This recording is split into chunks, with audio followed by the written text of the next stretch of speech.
أعوذ بالله من الشيطان اللعين الرجيم. بسم الله الرحمن الرحيم.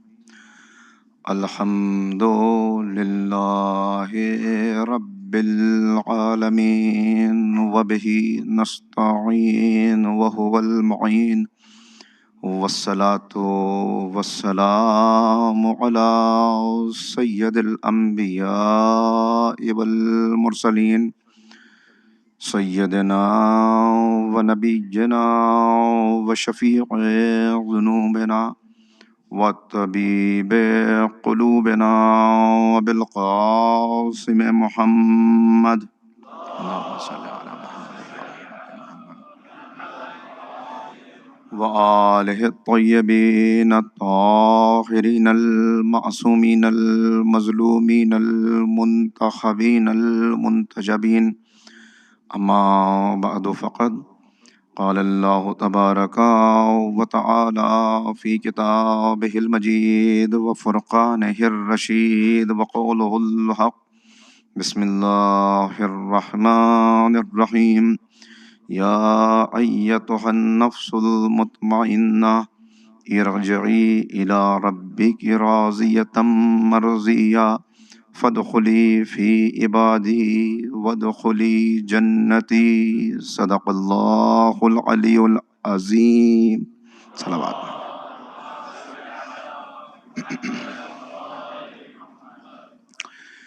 بزرگان محترم و نوجوانان عزیز، سورۃ الفجر کی یہ آخری 4 آیات جنہیں عرض مدعا کے لیے میں نے کل بھی آپ کی خدمت میں تلاوت کیا. ارشاد ہو رہا ہے، اے نفس مطمئن پلٹ آ اپنے رب کی طرف. تیرا خالق و مالک تجھ سے راضی ہو گیا، تو بھی راضی ہو جا اور داخل ہو جا اللہ کے بندوں میں اور داخل ہو جا جنت میں. کل آپ کی خدمت میں جو تمہیدی مطالب میں نے عرض کیے، ان کا مغز اور ماحصل چند جملوں میں دوہرا دینا مناسب ہوگا. میں نے آپ کے سامنے یہ عرض کیا کہ اللہ رب العزت نے اس دنیا کی خلقت کا مقصد یہ قرار دیا کہ ہم نے یہ موت و حیات کا سلسلہ اس لیے رکھا، اور یہ عالم رنگ و بو، یہ عالم مادہ، یہ عالم ہست و بود جس میں تمہیں بھیجا، یہ فنا ہونے والی دنیا ہے. اور تمہیں اس دنیا میں بھیجنے کا مقصد یہ ہے کہ تمہیں آزمایا جا سکے، تمہیں جانچا جا سکے، تمہیں پرکھا جا سکے، یہ دیکھا جا سکے کہ بہترین عمل کرنے والا کون ہے. اور ایک مقصد تمہیں دے کے اس دنیا میں بھیجا. جس طرح سورج نکلتا ہے اور پھر سورج کا سفر شروع ہوتا ہے، آہستہ آہستہ آگے بڑھتا ہے. ظہر کا وقت آتا ہے، عصر کا وقت آتا ہے، مغرب کا وقت آتا ہے، سورج غروب ہو جاتا ہے. یہی انسان کی زندگی کی کہانی بھی ہے. کسی کی زندگی کا سورج ابھی نکلا ہے، کسی کا ظہر کے وقت تک آ گیا، کسی کا عصر کے وقت تک آ گیا، اور کسی کی زندگی کا سورج غروب ہونے والا ہے. لیکن اس سورج کے غروب ہونے سے پہلے اور میدان محشر کی ترازو کا سامنا کرنے سے پہلے ہم سب کے پاس وقت ہے کہ اپنے ضمیر کی عدالت میں خود ایک ترازو قائم کریں اور اپنے آپ سے یہ سوال کریں کہ کیا میرا موجودہ کردار مجھے کمال تک پہنچا سکتا ہے، مجھے کامیاب کر سکتا ہے. اور سورج کے طلوع ہونے اور غروب ہونے کا ایک وقت معین ہے. یہ اپنے سفر سے نہ پیچھے رہتا ہے نہ اپنے سفر سے آگے بڑھتا ہے. وقت پر طلوع ہوگا، وقت پر غروب ہوگا. لیکن انسان کی زندگی کے اس سورج کے طلوع ہونے کا تو ایک وقت ہے، غروب ہونے کے لیے لازم نہیں کہ وقت مغرب پر ہی غروب ہو. کبھی یہ ظہر کے وقت پہ غروب ہو جاتا ہے، کبھی عصر کے وقت پہ غروب ہو جاتا ہے. بوڑھے زندہ رہ جاتے ہیں، جوان دنیا سے چلے جاتے ہیں. باپ موجود ہوتا ہے، بیٹا رخصت ہو جاتا ہے. لہٰذا یہ بھی ایک مہربانی ہے اس رب کریم کی طرف سے کہ اس نے تمہاری موت کا وقت تم کو بتایا نہیں. اگر یہ وقت بتا دیا ہوتا تو دو باتیں ہوتی. ایک تو اگر موت کا وقت پتہ چل جاتا تو انسان موت آنے سے پہلے ہی مر جاتا. اور دوسرے کچھ اس طرح کے لوگ ہوتے کہ جنہیں موت کا وقت معلوم ہوتا تو ان کے ظلم اور زیادتی میں اور نافرمانی میں اور سرکشی میں اضافہ ہوتا رہتا، یہ سوچ کر کہ ابھی تو 40 سال پڑے ہوئے ہیں، ابھی تو 35 سال پڑے ہوئے ہیں، ابھی کیا ہے، جب بالکل وقت قریب آ جائے گا تب توبہ کر لیں گے، تب واپس آ جائیں گے، تب پلٹ جائیں گے. لہٰذا کہا تم کو اس دنیا میں بھیجا ہے، وقت بتایا نہیں، یہ تم کو بتا دیا کہ بالآخر یہ دنیا ختم ہونے والی ہے، اور یہ تم کو بتا دیا کہ تم کو اس دنیا میں بھیجا ہی ہے عمل کرنے کے لیے. تو اب یہاں سستی کا مظاہرہ نہ کرنا، یہاں وقت ضائع نہ کرنا، محدود وقت ہے اور ایک ایک لمحہ گزرتا چلا جا رہا ہے. جیسے ایک ایک قطرہ برتن سے ٹپکتا چلا جائے تو بالآخر ایک وقت وہ آتا ہے کہ برتن خالی ہو جاتا ہے. تو وقت گزر رہا ہے، اس محدود وقت میں اپنے محدود اختیارات کے ساتھ تمہیں یہ سفر کمال طے کرنا ہے. پستی سے اٹھنا ہے، بلندی تک پہنچنا ہے، نقص سے نکلنا ہے، کمال تک پہنچنا ہے، اور انسان ناقص سے انسان کامل اور نفس امارہ سے نفس مطمئن تک کا سفر تم کو طے کرنا ہے. اس میں جتنا قدم آگے بڑھا لو گے اتنا کامیاب ہو جاؤ گے. لہٰذا وقت کو ضائع نہ کرو، سستی نہ ہو، کاہلی نہ ہو، تناسانی نہ ہو. یہ نہ ہو کہ ابھی تو وقت پڑا ہے، دیکھیں گے بعد میں. مجھے بچپن میں یاد آتا ہے کہ ہمارے دادا اگر کسی کو دیکھ لیتے تھے دن میں لیٹے ہوئے کہ بستر پہ دن میں لیٹا ہے یا آرام کر رہا ہے تو کہتے تھے دن میں لیٹے ہوئے کیوں؟ آرام کرنے کے لیے رات بنی ہے، رات میں آرام کرو اور دن میں کام میں لگے رہو. اور پھر وہ ایک ایسی بات کہتے تھے جو دل کو لگنے والی بات ہے. وہ کہتے تھے کہ دیکھو آرام کرنے کے لیے تو تمہارے پاس بہت وقت پڑا ہے، اس لیے کہ جو جناب آدم کے دور میں انتقال کر گیا وہ اس وقت سے لے کر آج تک لیٹا ہی ہوا تو ہے. تو لیٹنے کے لیے تو بہت وقت ہے، کام کرنے کے لیے بس یہی وقت ہے جو تمہیں اس دنیا میں ملا ہے. تو اب اگر میری بات پہنچ گئی ہو تو سمیٹ کے عرض کروں 2 جملوں میں. اس کا مطلب یہ ہوا کہ یہ دنیا کام کی جگہ ہے، قبر آرام کی جگہ ہے، جنت انعام کی جگہ ہے. ایک صلوات پڑھ دے محمد و آل محمد.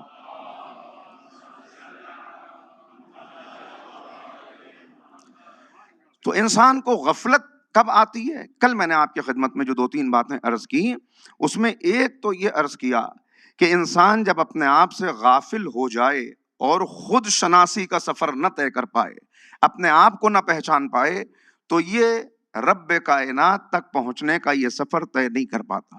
اور اللہ نے بندے کو ڈیزائن ایسا کیا ہے کہ اسے سب کچھ مل جائے.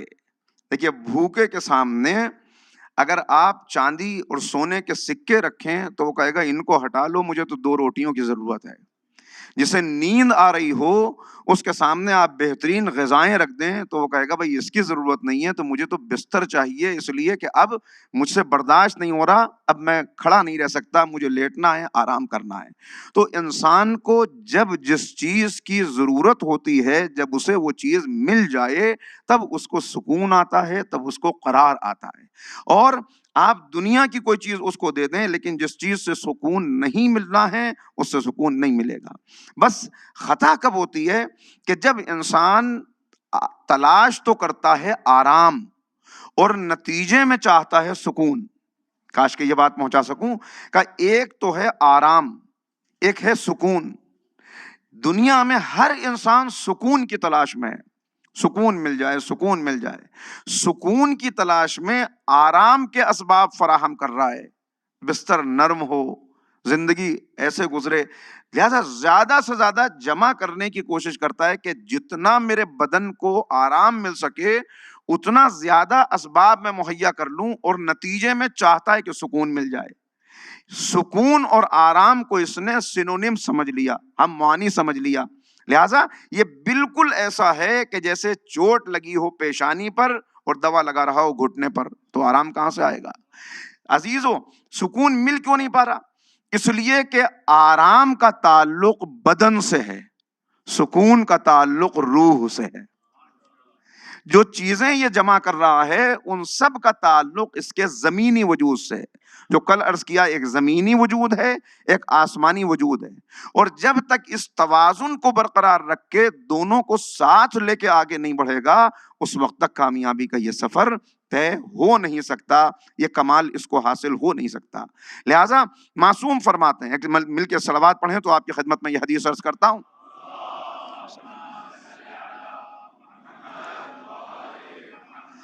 کہ تم اپنے جسم کی خبر لوگے تو تم کو اندازہ ہوگا کہ تمہارا جسم 6 کیفیتوں سے خالی نہیں ہے۔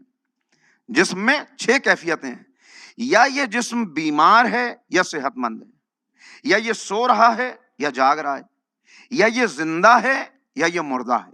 کہ اس 6 کے علاوہ کوئی 7ویں کیفیت نہیں ہے جو اس بدن پہ گزرے، بیمار ہوگا صحت مند ہوگا۔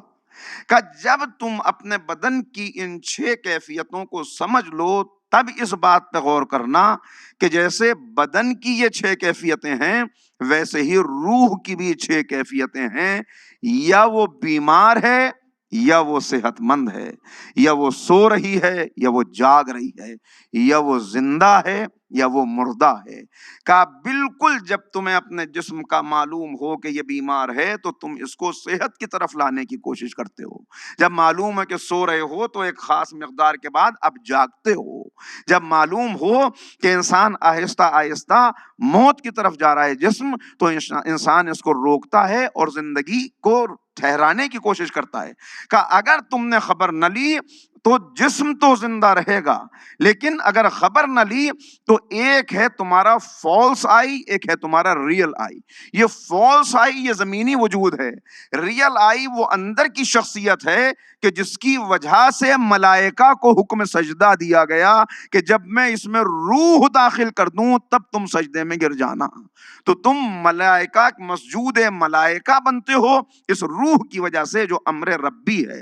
لہٰذا اس کی خبر لینا کہ کہیں یہ بیمار نہ رہ جائے۔ ایک بیمار روح کبھی کمال حاصل نہیں کر سکتی، ایک سوتی ہوئی روح کبھی کمال حاصل نہیں کر سکتی، ایک مردہ روح کبھی کمال حاصل نہیں کر سکتی، لیکن اس کا پتہ آسانی سے نہیں چلتا، اس لیے کہ انسان کی نظر دیکھتی ہے ظاہر کو۔ لہٰذا جسم کو خوبصورت دیکھ کر، حسین دیکھ کر، صحت مند دیکھ کر، طاقتور دیکھ کر انسان یہ سمجھ لیتا ہے کہ یہ سامنے والا شخص یہ کامل انسان ہے، جبکہ اسے معلوم ہی نہیں کہ کامل انسان ہونے کا معیار اس کا یہ ظاہر نہیں ہے، بلکہ جب تک ظاہر اور باطن دونوں کو نہ دیکھا جائے اسے کمال کی سند نہیں دی جا سکتی، اسے کامیابی کا سرٹیفکیٹ نہیں دیا جا سکتا۔ لہٰذا یہ عین ممکن ہے، پھر اس کو اور واضح کروں کہ ایک ہے فالس آئی، ایک ہے ریئل آئی۔ جب تک یہ دونوں ساتھ ساتھ نہ چلیں گے یہ پرواز مل نہیں سکتی، یہ سفر کمال طے نہیں ہو سکتا۔ لہٰذا خبر لیتے رہو کہ جیسے جسم کی بیماری کی تدبیریں کرتے ہو روح کی بیماری کی بھی تدبیریں کرو۔ ایک یہ جو فالس آئی، اس کو اور ذرا آسان کروں، ایک ہے فالس آئی، ایک ہے ریئل آئی۔ فالس آئی کو کہتے ہیں شخص اور ریئل آئی کو کہتے ہیں شخصیت۔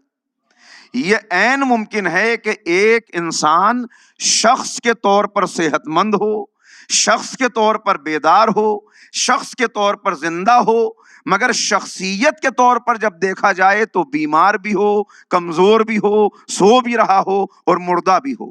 اور یہ بھی ممکن ہے کہ ایک انسان شخص کے اعتبار سے ناقص ہو لیکن شخصیت کے اعتبار سے بالکل بیدار اور زندہ ہو۔ میں مثال دوں گا تاکہ بات واضح ہو جائے۔ شخص کے اعتبار سے زندہ مگر شخصیت کے اعتبار سے مردہ کو اگر دیکھنا ہو تو کربلا میں عمر سعد کو دیکھ لیجئے کہ جو شخص کے اعتبار سے تو مکمل تھا لیکن شخصیت اتنا پست تھی کہ پوری رات اپنے گھر میں ٹہلتا رہا اور یہ کہتا رہا کہ میں اپنے آپ کو جنت اور جہنم کے درمیان پا رہا ہوں، کیا کروں؟ اگر اگر ملک رے حاصل کرنا چاہتا ہوں تو پھر جنت ہاتھ سے جاتی ہے، اگر جنت لیتا ہوں تو ملک رے ہاتھ سے جاتا ہے، لیکن ملک رے سامنے کی چیز ہے، جنت وعدہ الہی ہے۔ جنت کو دیکھا کس نے ہے؟ جنت کے بارے میں تو صرف خبر سنی ہے، اور یہ سامنے کی چیز جو نظر آ رہی ہے۔ لہٰذا ملک رے حاصل کروں گا، جنت کو جوڑ دوں گا، جنت کو جانے دوں گا۔ یہ ہے صحت مند شخص مگر بیمار روح۔ اس کی شخصیت کے اعتبار سے دیکھیں تو صرف بیمار نہیں ہے، صرف کمزور نہیں ہے، بلکہ یہ مردہ روح ہے کہ جس کے لیے نہج البلاغہ میں مولا فرماتے ہیں کہ بہت سے لوگ تم کو ایسے نظر آئیں گے کہ جن کا دل دھڑک رہا ہوگا، سانس چل رہی ہوگی، نبضیں جاری ہوں گی، لیکن تم ان کو زندہ سمجھو گے مگر یہ سانس لیتی ہوئی میت ہیں، چلتے پھرتے جنازے ہیں، اٹھتی بیٹھتی لاشیں ہیں۔ تم انہیں زندہ سمجھو گے مگر زندہ نہ سمجھنا، اس لیے کہ ظاہراً یہ زندہ ہیں، حقیقتاً یہ مر چکے ہیں، اس لیے کہ انہوں نے اپنے ریئل آئی کو فالس آئی پر قربان کر دیا، انہوں نے خسارے کا سودا کیا، یہ نقص سے نکل نہیں پائے، یہ پستی سے ابھر نہیں پائے، یہ ناکام ہو گئے، ایسے ناکام کہ اس دنیا میں بھی ناکام ہوئے، آخرت میں بھی ناکام ہوئے۔ اس ناکامی سے تمہیں اپنے آپ کو بچانا ہے۔ لہٰذا یاد رکھنا کہ خبر لیتے رہنا، جانچتے رہنا، پرکھتے رہنا، دیکھتے رہنا۔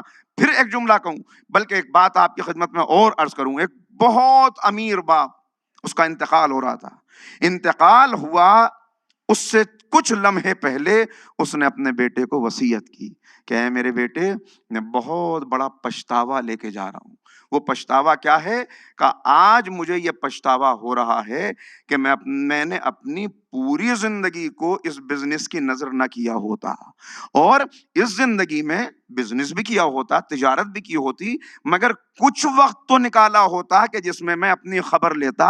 آج مجھے پچھتاوا ہے، وقت ہاتھ سے نکل گیا، اب چند سانسیں بچی ہیں، مگر تجھ کو یہ وصیت کر کے جاتا ہوں کہ تو اپنی پوری زندگی کو بزنس کی نظر نہ کرنا، تجارت کی نظر نہ کرنا، تاکہ کل تجھے یہ پچھتاوا لے کے نہ جانا پڑے جو میں آج لے کر جا رہا ہوں۔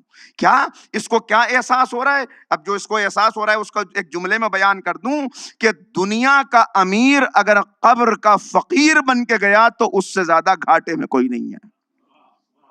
دنیا کا امیر اگر قبر کا فقیر بن کے گیا تو اس سے زیادہ گھاٹے میں کوئی نہیں ہے۔ یہ گھاٹا، یہ نقصان انسان اٹھاتا کیوں ہے؟ یہ نقصان آتا کیوں ہے اس کے سامنے؟ اب آئیے ذرا سا اس کو آج مرحلہ ایک آگے بڑھے اور اس کو دیکھیں کہ نقصان اٹھاتا کب ہے۔ مل کے ایک صلوات آپ حضرات پڑھیں تو بات آگے بڑھتی ہے۔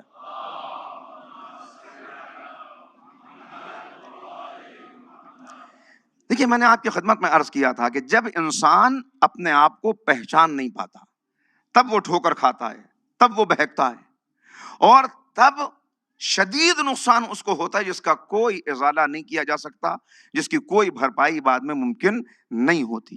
یہ ہوتا کب ہے؟ کہ جب، پھر میں عرض کروں، میں کہتا ہوں کہ میں یہ بات کہہ رہا ہوں، میں آپ سے یہ گفتگو کر رہا ہوں، تو اب میں آپ سے سوال کروں، یہ میں کون ہوں؟ یہ جو میں کہہ رہا ہوں، یہ میں کون ہوں؟ یہ میں، اگر یہ میں جسم ہے تو یہ جسم 3 کلو سے لے کر 70 کلو تک کا سفر طے کرتا ہے۔ تو یہ جسم کیا ہے؟ یہ میں کیا ہے؟ جب میں 3 کلو کا تھا تب میں ہوں، جب 15 کلو کا تھا تب میں ہوں، جب، اگر یہ دماغ ہے تو دماغ میں ایک خیالات سے لے کر ہزاروں خیالات آتے ہیں۔ تو جب ایک خیال تھا تب میں ہوں، یا جب 1000 خیال آئے تب میں ہوں؟ میں کیا ہے کہ جسے انسان میں کہتا ہے کہ میں ایسا کہہ رہا ہوں؟ یہ میں کہ جسے یہ کہتا ہے میں ایسا کہہ رہا ہوں، اگر یہ جسم ہوتا تو جسم تغیر کرتا رہتا ہے، تغیر پذیر ہے، مرحلے طے ہوتے رہتے ہیں، کبھی وزن بڑھتا ہے، کبھی کم ہو جاتا ہے، کبھی صحت آتی ہے، کبھی چلی جاتی ہے، کبھی طاقت ہوتی ہے، کبھی کمزوری ہوتی ہے۔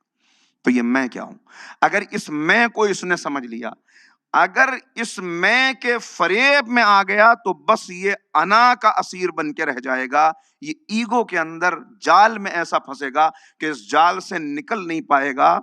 اس ریشم کے کیڑے کی طرح کہ جو جال بنتا ہے اور بنتے بنتے خود اسی کے اندر دم گھٹ کے مر جاتا ہے، پھر اس سے نکل نہیں پاتا۔ لہٰذا اس میں کو سمجھنے کے لیے سب سے پہلے یہ دیکھنا پڑے گا کہ میں آخر ہوں کیا، جو میں اتنی بات کر رہا ہوں یہ میں ہوں کیا، یہ میں کیا ہے، یہ میں کیا ہے۔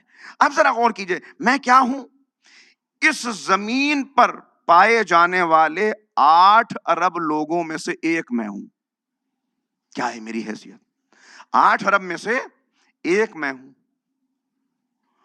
وہ 8 ارب، ان کی حیثیت کیا ہے؟ اللہ کی اتنی بڑی زمین، اس زمین پر رہنے والے یہ بندے جن میں سے کوئی ایک بھی یہ دعویٰ نہیں کر سکتا کہ اس نے اس زمین کی وسعت کو دیکھ لیا ہے۔ زمین کے ہر خطے پر اس کے قدم پہنچ گئے، ہر جگہ وہ پہنچ گیا؟ نہیں، ابھی اسی زمین پر نہ جانے کتنے ایسے مقامات ہیں جو ہماری نگاہوں سے چھپے ہوئے ہیں، جن تک ہمارے قدم نہ پہنچے ہیں، نہ شاید پہنچ سکیں۔ کتنے جنگلات ہیں، کتنے دریا ہیں، کتنے صحرا ہیں، کتنے پہاڑ ہیں۔ ہم جب گزرتے ہیں ہوائی جہاز میں بیٹھ کر تو نیچے نظر آتا ہے کتنی غیر آباد زمینیں ہیں جہاں انسان پہنچا نہیں اب تک۔ تو کوئی ایسا ہو جو دعویٰ کر دے کہ میں نے اس پوری زمین کو اپنے قدموں تلے روند لیا، پوری زندگی میری سفر میں گزر گئی اور میں اس زمین کے چپے چپے سے واقف ہوں، ہر جگہ میرے قدم پہنچ گئے؟ ممکن نہیں ہے۔ اس زمین کی وسعت کو ہم جانتے ہیں تو بہت سی باتیں ہم جانتے ہیں، ہم نے ڈاکومنٹریز دیکھی ان کے ذریعے سے جانتے ہیں، کچھ جغرافیہ کی کتابیں پڑھی ان کے ذریعے سے جانتے ہیں، کچھ مسافروں نے اپنی داستانیں لکھی ان کے ذریعے سے جانتے ہیں۔ بس اسی کے ذریعے سے ہم کو معلوم ہوا کہ کسی کی خود نویس سوانح پڑھ لی، کچھ کتابیں پڑھ لی، کچھ ڈاکومنٹریز دیکھ لی تو ہم کو پتہ چل گیا، مگر کوئی دنیا میں ایسا نہیں ہے، نہ گزرا نہ آنے والے وقت میں ایسا ہوگا جو یہ دعویٰ کر سکے کہ میں اس زمین کے ہر گوشے سے واقف ہوں، اس زمین کی سارے حقائق مجھ کو پتہ چل گئے، سمندروں کی گہرائیوں کو میں نے دیکھ لیا، فضا کی وسعتوں کو میں نے دیکھ لیا، ہر زمین، ہر پہاڑ، ہر صحرا، ہر جنگل، ہر جگہ میرے قدم پہنچ گئے۔ اب ذرا سمجھیے انسان کیا کہا، 8 ارب میں سے ایک میں۔ یہ 8 ارب اتنی وسعت والی زمین پر رہنے کے باوجود کوئی ایک ایسا نہیں جو ساری زمین کو عبور کر سکا ہو۔ اور یہ زمین کیا ہے؟ اب ذرا غور کیجئے گا کہ اس جیسی 13 لاکھ زمینیں جمع ہو جائیں تو ایک سورج بنتا ہے۔ اس جیسی 13 لاکھ زمینیں جمع ہو جائیں تو ایک سورج بنتا ہے۔ اور یہ سورج کیا ہے؟ یہ سورج اس ملکی وے گیلیکسی کے 2 ارب ستاروں میں سے ایک چھوٹا سا ستارہ۔ ایسی ہزاروں گیلیکسیز جمع ہو جائیں تو یہ یونیورس بنتی ہے۔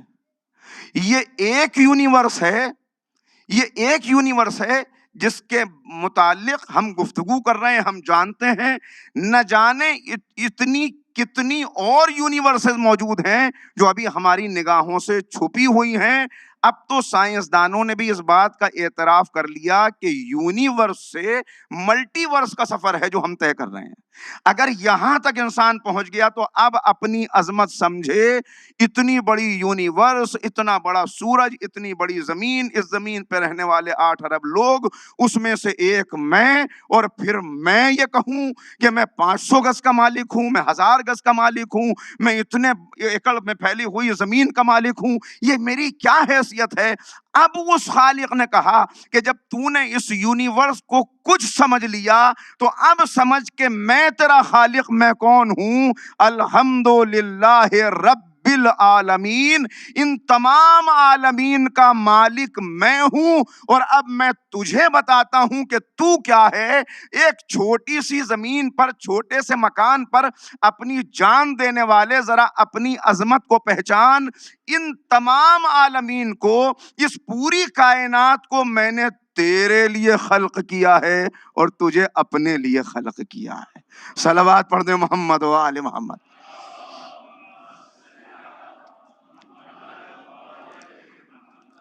ذرا اپنے آپ کو پہچان کہ تو ہے کون.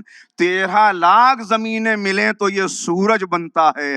اب میرے انسان کامل کو دیکھنا چاہتا ہے تو سن, میں نے اس سورج کو, اس چاند کو, اس زمین کو, ان ستاروں کو, ان دریاؤں کو, ان سمندروں کو, ان پہاڑوں کو, ان درختوں کو, ان حیوانات کو, سب کو تیرے لیے مسخر کر دیا. اگر یقین نہیں آتا تو جو میری راہ پہ چل کر اس کمال کی سفر پہ پہنچتے ہیں اور کمال کی منزل تک پہنچتے ہیں, ان کی عظمت کو دیکھ لے. 13 لاکھ زمینیں ملے تو ایک سورج بنتا ہے, مگر میرا ایک بندہ جب اپنی انگلی کا اشارہ کرتا ہے تو میں سورج پلٹا کے بتاتا ہوں کہ تجھے اس سورج کے لیے نہیں پیدا کیا, سورج کو تیرے لیے پیدا کیا ہے.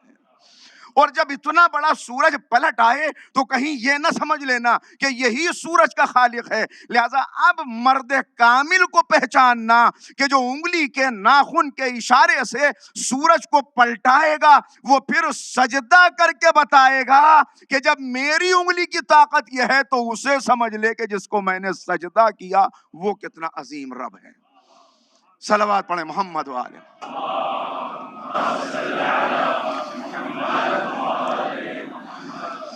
لہذا اگر تو صرف اپنی ذات کا اسیر بن کے رہ گیا, اپنے آپ کو بس اپنے ہی آپ کو آئینہ دیکھ رہا ہے تو اپنا ہی چہرہ دیکھے جا رہا ہے, اپنی ہی تعریف کیے جا رہا ہے, اپنے ہی حسن کا دیوانہ بنا ہوا ہے, میں ایسا میں ویسا, تو اس کا مطلب یہ کہ تو نے انتہائی خسارے کا سودا کیا, نقصان اٹھایا, اس لیے کہ تجھے پتہ ہی نہیں یہ سب تو میں نے تیرے لیے بنایا تھا. سخر لکم الشمس والقمر, سخر لکم الانہار, یہ دریاؤں کو تیرے لیے مسخر کیا, سب کچھ تیرے لیے ہے, اسے میں نے تیری خدمت میں لگا دیا. یہ کائنات تیری خدمت میں لگی ہے, ذرہ ذرہ یہاں کا یہ تیرے لیے لگا ہوا ہے. میں نے عرض کیا تھا کہ 60,000 تھاٹس ہیں جو ہمیشہ اس دماغ میں آتی ہیں. لہذا اب بتایا کہ سب سے پہلے اس بات کو اپنے ذہن میں واضح کر لینا کہ اس دنیا کو میرے لیے بنایا گیا ہے, مجھے اس دنیا کے لیے نہیں بنایا گیا. مجھے میرے ایک دوست ملے دبئی میں, میں ان کو پیچھے سے جانتا ہوں. لہذا وطن میں ان کا بہت عالیشان بہت بڑا گھر ہے, اور وہاں ہوٹل کے جس کمرے میں وہ رکے ہوئے تھے, میں نے کہا آپ کا یہاں پہ دم نہیں گھٹ رہا, کیسے آپ کا دل لگ رہا ہے, اتنا عالیشان آپ کا مکان, اتنی بڑی بڑی زمینوں کے آپ مالک, اور یہاں پہ آپ ایک کمرے میں رہ رہے ہیں, اتنے چھوٹے سے کمرے میں. تو انہوں نے مسکرا کے کہا کہ ارے میں یہاں کوئی رہنے کے لیے تھوڑی آیا ہوں, میں یہاں رہنے کے لیے نہیں آیا, لہذا چند دن گزارنے ہیں, یہ تو تجارتی سفر ہے, اس کمرے کے اندر گزارا کر لوں گا, پلٹ کے تو پھر وہیں جانا ہے. یہی بات تو قرآن ہم سے کہہ رہا ہے کہ ہم نے تجھے اس دنیا کے لیے تھوڑی بنایا ہے, تیرا اصل وطن تو جنت ہے, پلٹ کے تو تجھے اسی جنت میں جانا ہے. لہذا ان اللہ اشتری من المؤمنین انفسهم واموالهم بان لهم الجنہ, اللہ نے مومنین کے مالوں کو, ان کی جانوں کو خرید لیا ہے جنت کی قیمت دے کر. مولا فرما رہے ہیں نہج البلاغہ میں, اے انسان اگر تو نے اپنے نفس کا سودا جنت سے کم پر کیا تو تو نے بڑا نقصان اٹھایا, تو نے بڑا خسارے کا سودا کیا, بہت گھاٹے میں رہا. تو اس حقیقت کو پیش نظر رکھتے ہوئے اب آگے بڑھ اور پھر دیکھ کہ کیسے کمال کا یہ سفر طے ہوتا ہے. دیکھیے اب ذرا سا آپ جائزہ لیں, سامنے کی ایک دو باتیں آپ کی خدمت میں عرض کروں تاکہ بات اور واضح ہو جائے. کبھی آپ نے سنا کہ گھوڑے کو کسی نے دوڑنا سکھایا ہو, مچھلی کو تیرنا سکھانے کے لیے کوئی سوئمنگ کلب بناؤ؟ مچھلی کو کوئی تیرنا نہیں سکھاتا, گھوڑے کو کوئی دوڑنا نہیں سکھاتا. 21 دن کے بعد انڈے سے چوزا نکلتا ہے, اپنی غذا تلاش کرنے لگتا ہے. ہرن کا بچہ پیدا ہوتا ہے, 2-4 مرتبہ گرتا ہے, اس کے بعد کھڑا ہوتا ہے, اور پھر یہ سب وہ ہیں جو اس خالق کائنات کے یہاں سے تعلیم لے کر آئے, یہ علم لے کر آئے. معلم فطرت نے ان کو سب کچھ سکھا دیا. ایک چھوٹی سی چیونٹی اپنی غذا لے کے اپنے بل کی طرف روانہ ہے, اپنے گھر کی طرف جا رہی ہے. یہ محسوس کرتی ہے کہ میں اکیلی اس غذا کو نہیں لے جا سکتی, تو اپنے ساتھیوں کو آواز دیتی ہے, اور پھر آپ نے دیکھا ہوگا کچھ مل کے 3-4-10 وہ جتنی زیادہ غذا ہو یہ سب لے جا رہی ہیں.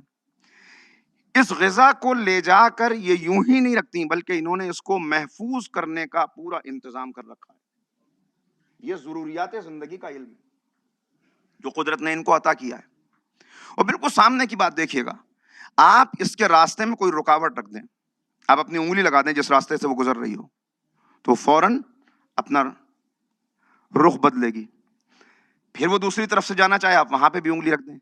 3-4 مرتبہ جب آپ اس کا راستہ روکیں گے تو اس کی عقل اس کو بتا دے گی کہ میں اس رکاوٹ کو چھوڑ کے نہیں جا سکتی, مجھے اس کا مقابلہ کرنا ہی ہوگا. لہذا 4تھی-5ویں بار میں وہ اس کے اوپر سے چڑھ کے اترنے کی کوشش کرے گی. یہ عقل اس کو کس نے دے دی ہے؟ یہ شعور اس کو کتنی سی مخلوق ہے, ایک چیونٹی کتنی سی مخلوق ہے. سلام صاحب نہج البلاغہ پر کہ جنہوں نے اس چیونٹی کی خلقت پر پورا خطبہ ارشاد فرما دیا. کیا ہے اس چھوٹے سے وجود کو ذرا غور تو کرو. اس میں ننھی ننھی آنکھیں ہیں, اس میں پسلیاں بھی ہیں, اس میں سب کچھ ہے اس کے اندر, چھوٹے سے وجود کے اندر. تو ایک چھوٹی سی چیونٹی جانتی ہے کہ راستے کی رکاوٹوں کو کیسے دور کیا جاتا ہے, غذا کو لے جایا کیسے جاتا ہے, ایک معاشرے میں زندگی کیسے گزاری جاتی ہے, غذا کو محفوظ کیسے رکھا جاتا ہے. حد یہ ہے کہ جب اس کے گھر میں پانی کی نمی پہنچنے لگتی ہے تو اسٹڈیز بتاتی ہیں کہ یہ اپنی اس غذا کو باہر لا کر دھوپ لگاتی ہے, اس کو سکھاتی, پھر واپس لے جاتی. کیا نظام قدرت ہے. اے پروردگار, یہ چھوٹے چھوٹے کیڑے, یہ حشرات الارض, یہ وہاں سے علم لے کر آئے, شعور لے کر آئے, اور جسے تو نے اشرف المخلوقات بنایا اس کا عالم کیا, اتنا نحیف, اتنا کمزور, اتنا ناتما کہ ایک زمانہ لگ جاتا ہے اس کو کھڑا ہونے میں. خود کھانے میں کتنا وقت لگتا ہے, کھڑا ہونے میں کتنا وقت لگتا ہے, بولنے میں کتنا وقت لگتا ہے, چلنے میں کتنا وقت لگتا ہے. پھر اس کے بعد یہ مرحلے طے کرتا ہے, 22 سال کو پہنچتا ہے, پھر اور آگے بڑھتا ہے. اس کے بعد یہ دنیاوی اعتبار سے کمال حاصل کرتا ہے, سقراط بنتا ہے, ارسطو بنتا ہے, آئنسٹائن بنتا ہے, اور پھر آہستہ آہستہ وقت گزرتا ہے تو جیسے یہ کھڑا ہوا تھا ویسے ہی پھر سے جھکنے لگتا ہے, پھر قوتیں کمزور ہو جاتی ہیں. یہ سب کیا ہے؟ جسے اشرف بنایا اس کے لیے کہا واللہ اخرجکم من بطون امہاتکم لا تعلمون شیئا. جب تم اپنے ماؤں کے بطون سے ظاہر ہوئے تم کچھ جانتے نہیں تھے, یعنی تم جاہل پیدا ہوئے, تم نے جہالت سے اپنے سفر کا آغاز کیا. ایک چیونٹی علم لے کر آئی, انسان کا بچہ جاہل پیدا ہوا. ہرن کے بچے کو معلوم کیسے اپنے آپ کو محفوظ کرنا ہے. مرغی کے بچے جانتے ہیں ماں کے پیچھے پیچھے یہ دوڑ رہے ہیں. اتنی دور سے کوئی شکاری چلا آسمان پہ کوئی اس کا شکار کرنے کے لیے, اس نے دوڑ کے اپنی ماں کے پروں میں پناہ لے لی. کس نے اس کو یہ بتایا؟ یہ عقل کس نے دی؟ یہ شعور کس نے دیا؟ کہا لیکن ہم اے پروردگار کیوں کمزور پیدا کیا؟ بہت توجہ کیجیے گا. کہ اس لیے پیدا کیا کہ ہم چاہتے نہیں تھے کہ تم تنہائی میں زندگی گزارو, لہٰذا تمہیں رشتوں کے تانے بانے کے اندر پیرو دیا کہ تم اس کمزوری سے طاقت کا سفر تنہا طے نہ کرو بلکہ سہاروں کے ذریعے سے طے کرو. کبھی ماں کا سہارا ہو, باپ کا سہارا ہو, استاد کا سہارا ہو, معاشرے کا سہارا ہو. پروردگار کیوں ایسا چاہتا ہے کہ جب تم کمزور ہو تو ان کا سہارا لے کے آگے بڑھو, اور جب یہ کمزور ہو جائیں تو انہیں سہارا دیتے ہوئے آگے بڑھو. ہم چاہتے ہیں ایک معاشرے میں تم زندگی گزارو, خالی تم کامیاب ہو جاؤ, تم کمال تک پہنچ جاؤ, یہ کمال نہیں ہے. بلکہ جب بلند ہو تو تنہا بلند نہ ہو بلکہ اوروں کو ساتھ لے کے بلند ہو. نہیں, میں عرض کر دوں, یہ نہیں چاہتا, جملہ محفوظ کر لیں ذہنوں میں میرے جوان, اسلام یہ نہیں چاہتا کہ تم وہ پھول بنو کہ جس کی خوشبو شاخ تک محدود رہے, بلکہ ایسے پھول بنو کہ ہوا چلے تو پورا گلشن مہک اٹھے. پورا گلشن میں خود بھی بلند ہو, اوروں کو بھی لے کے بلند ہو. تو کہا کہ یہ جتنے حیوانات ہیں یہ ایک خاص شریعت کے مطابق اپنی زندگی گزار رہے ہیں, اور یہ کبھی اپنی شریعت سے انحراف نہیں کرتے, لہذا ان کی شخصیت پستی میں نہیں جاتی. ان کی شخصیت پستی میں نہیں جاتی. ہاں یہاں بھی اگر انسان کی دخل اندازی ہو جائے, وہ انسان ان کو ان کی فطرت سے ہٹائے, انسان ان کو ان کی فطرت سے منحرف کر دے, تو پھر ان کی شخصیت بھی مسخ ہو جاتی ہے, یہ بھی پستی کی طرف چلے جاتے ہیں. لیکن اگر عام طور پہ آزادانہ طور پہ ان کو چھوڑ دیا جائے تو یہ اپنی زندگی گزار لیتے ہیں, جو کچھ ان کے لیے اصول معین کیے اس کے مطابق یہ اپنی اصل شخصیت سے پستی کی طرف نہیں آتے, بلکہ جتنا ان کے لیے معین کر دیا وہاں تک یہ پہنچتے ہیں, وہ کوالٹیز اپنے اندر پیدا کر لیتے ہیں. ہاں یہاں بھی اگر انسان کی دخل اندازی ہو جائے, وہ انسان ان کو ہی پستی کی طرف لا سکتا ہے. یہ ایسا اللہ کی ایسی مخلوق ہے کہ خود بھی پستی میں جا سکتا ہے. اور میں مثال دے دوں تاکہ بات واضح ہو جائے. ایک شیر ہے, اس شیر کے اندر جو توانائی, جو طاقت, جو چستی, جو پھرتی پائی جاتی ہے کہ ایک جست کے اندر یہ اپنے شکار کو اپنے جبڑوں کے اندر جکڑ لیتا ہے. لیکن یہی شیر جب اپنی فطرت سے انحراف کرتا ہے اور انسان اس کو اس کی فطرت سے ہٹاتا ہے, تو اتنی توانائی اور طاقت رکھنے والا, ایک جھپٹ کے اندر اپنا شکار کر لینے والا, اب سرکس میں آگ کے گولے سے کودتا ہوا نظر آتا ہے. یہ اس کی شخصیت کا پست ہو جانا ہے, مسخ ہو جانا ہے. غور کر رہے ہیں؟ ہاتھی کتنا طاقتور ہے, اونٹ کتنا طاقتور ہے, لیکن جب یہ اپنی اصل فطرت سے ہٹتا ہے, وہ پستی کی طرف آتا ہے, تب آپ کو نظر آئے گا ایک چھوٹے سے وہ اسٹول کے اوپر چاروں پیروں سے اس کو کھڑا کیا ہوا ہے. لیکن انسان اس کی نہ پستی کی کوئی حد ہے, نہ بلندی کی کوئی حد ہے. اس کی نہ پستی کی کوئی حد ہے, نہ بلندی کی کوئی حد ہے. اگر یہ پست ہونے پر آئے تو نالی میں رینگتا ہوا کیڑا بھی اس سے بہتر ہے, اور اگر یہ بلند ہونے پہ آئے تو اقبال کو کہنا پڑتا ہے ہم سایہ جبریل امی بندے خاکی, کہ ذرا اس خاکی بندے کو دیکھو کہ جبریل امین پیچھے رہ گئے, یہ ان سے بھی آگے بڑھ گیا, اور ایسا آگے بڑھ گیا کہ جبریل کو کہنا پڑا کہ بھائی اس سے آگے اگر بڑھوں گا تو جل کے خاک ہو جاؤں گا. اب دل چاہتا ہے ایک جملہ کہہ دوں کہ اے جبرائیل, آگے بڑھنے سے ڈر کیوں رہے ہو, بڑھ جاؤ, تمہیں کس بات کا خوف ہے, تم تو نبی کے ساتھ ہو, سید الانبیاء تمہارے ساتھ ہیں, تو نبی کے ساتھ ہو کے جلنے سے ڈر رہے ہو, بڑھ جاؤ آگے.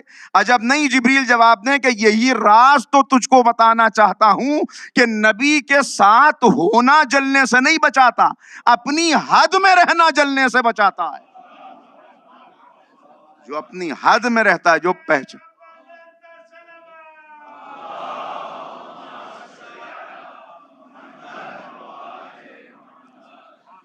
تو نہ اس کی پستی کی کوئی حد ہے, نہ اس کی بلندی کی کوئی حد ہے. پست ہونے پر آئے, یہ کیسے ہو سکتا ہے, یہ کیسے ہو سکتا ہے, یہ پست کب ہوتا ہے, یہ پست کب ہوتا ہے. اب سنیے, قرآن کریم اس کا فلسفہ بیان کر رہا ہے. میں نے عرض کیا کہ قرآن کہتا ہے تم نے اپنی کہانی ادھوری سنی ہے, اس لیے کہ تم نے اپنی کہانی اپنے بنانے والے سے نہیں سنی, اپنے خالق سے نہیں سنی. لہذا تم نے سمجھ لیا کہ تمہاری زندگی یہ 60 70 100 سال کی زندگی ہے. قرآن نے کہا نہیں. کل جو آیات آپ کی خدمت میں پیش کی اس کا نتیجہ ایک جملے میں سنا دوں. قرآن نے کہا نہیں, ہم نے تم کو خلق کیا, اپنی کہانی ہم سے سنو, ہم تم کو بتائیں گے کہ نہ ولادت کا نام ابتدا ہے, نہ موت کا نام انتہا ہے. تمہاری کہانی ولادت سے پہلے سے جاری ہے اور موت کے بعد تک جاری رہنے والی ہے, موت کے بعد تک جاری رہنے والی ہے. اب یا پستی کی طرف چلے جاؤ یا بلندی کی طرف چلے جاؤ. پستی کی طرف کب جائے گا, کہ پستی کی طرف اس وقت جائے گا کہ جب جو اس کو فیکلٹیز عطا کی ہیں, جو اس کو صلاحیتیں عطا کی ہیں, ان صلاحیتوں کو خود ہی غفلت کے پردے میں ڈال دے, ان کو خود ہی چھپا دے. کیسے؟